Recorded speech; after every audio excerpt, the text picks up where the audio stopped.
ஆண்டு அதிகம் எதிர்பார்க்கப்படும் திரைப்படங்களில் ஒன்றாக இருக்கக்கூடியது காக்கி சட்டை. அதில் சிவகார்த்திகேயன், அனிருத்னு ஒரு மிகப்பெரிய நட்சத்திர பட்டாளமே இருக்குது. காக்கி சட்டை பற்றிய ஒரு சிறப்பு தொகுப்போட இன்றைய டென்ட் கொட்டாயை தொடங்கலாம். இந்த படம் வந்து சிவகார்த்திகேயன் ஃபஸ்ட் டைமாக ஒரு போலீஸாக பண்ணியிருக்காரு.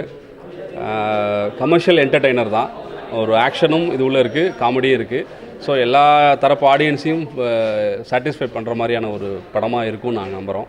இது வரைக்கும் இந்த மாதிரியே நம்மளை ஸ்க்ரீனில் பார்த்தவங்க வேறு மாதிரி பார்க்கும் பொழுது அந்த பிலீவபிலிட்டி முதல்ல இருக்கணும். அந்த நண்பகத்தன்மை ஏற்படுத்தணும். அதை முதல்ல ஸ்கிரிப்டில் ரெடி பண்ணிக்கிட்டார் டைரக்டர். அண்ட் நமக்கு எதெல்லாம் பிடிக்குமோ மக்கள்கிட்ட அது எதையும் மிஸ் பண்ணிடக்கூடாது படத்தில் அப்படிங்கிறதுலேயே ரொம்ப தெளிவாக இருந்தாங்க. ஒரு 100% பியூர் அண்ட் பியூர் ஒரு ஆக்ஷன் த்ரில்லராக படம் பண்ணணும் அப்படின்றது இல்லாமல் ஆக்ஷனை இது ஒரு ஒரு ஒரு மேஜர் எலமெண்ட்டாக சேர்த்துக்கலாம். இந்த படத்தோட ஒரு பெரிய பேக்ட்ராப்பாக ஒரு டிஃப்ரென்ஸை க்ரியேட் பண்ணுற ஒரு விஷயமாக சேர்த்துக்கலாம். மற்றதும் இருக்கணும் அப்படிங்கிறது தான். பேசிக்காக பாடி லாங்குவேஜ் அண்ட் லுக்கு ஒரு கான்ஃபிடென்ட்டாக இருக்கணும். நான் முதல்ல அந்த கேரக்டர் கான்ஃபிடென்ட்டாக இருக்குன்னா நான் கான்ஃபிடென்ட்டாக இருக்கணும். நான் எப்போது எனக்கு யூனிஃபார்ம் போட்டு அது நல்லாயிருக்கு அப்படின்ற ஒரு நம்பிக்கையும் சந்தோஷமாக வந்துச்சோ அன்னிலேருந்து நான் இந்த ப்ராஜெக்ட் மேலே ரொம்ப கான்ஃபிடென்ட் ஆகிட்டேன். நான் எல்லா படமுமே எங்களுக்கு ஒரே டைமில் ஸ்டார்ட் பண்ணோம் கெரியர். ஸோ எதிர்நீச்சல் எங்கள் 2 பேருக்குமே ஒரு பிரேக்காக இருந்தது 3க்கு அப்புறம். அண்டு இன்றைக்கி எனக்கும் 7வது அவருக்கும் 7வதுன்னு சொல்லும் போது ரொம்ப ஹாப்பியாக இருக்குது, பெருமையாக இருக்குது. At the same time each other நாங்கள் வந்து இன்னொருத்தர் சக்ஸஸ்க்காக நாங்கள் ஒர்க் பண்ணுறோம். சக்ஸஸ்ன்றதா இல்லை, நம்ம வந்து நீங்கள் வந்து சும்மா என்ட்ரி ஆகி பஞ்சு பேசுகிற அளவுக்கான இதில் இல்லை.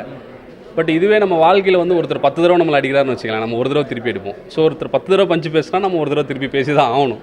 ஸோ அந்த மாதிரியான ஒரு சூழலில் மாட்டிக்கிற ஒரு சாமானியன், ஒரு சாதாரண ஒரு பாய் நெக்ஸ்ட் டோரில் இருக்கிற ஒரு போலீஸ்காரன் எப்படி ஒரு பெரிய சிக்கல் உள்ள மாட்டுறான், எதெல்லாம் ஃபேஸ் பண்ணுறான், அதை ஃபேஸ் பண்ணும்போது அவன் சந்திக்க வேண்டிய சவால்கள் என்ன, அந்த சவால்களை சமாளிப்பதற்கு அவன் என்னென்ன யுக்திகளை பயன்படுத்தணும், அதுதான் இந்த படத்தினுடைய மெயின் இது. ஸோ அதில் வந்து அந்த விஷயங்கள் எல்லாமே இருக்குது. கத்தின்னு சொல்லும் போது அது வந்து ஏற்கனவே ஒரு பெரிய ஹீரோ உள்ள ஒரு படம். ஸோ அந்த இமேஜ் இந்த மைண்ட் வச்சுன்னு படம்.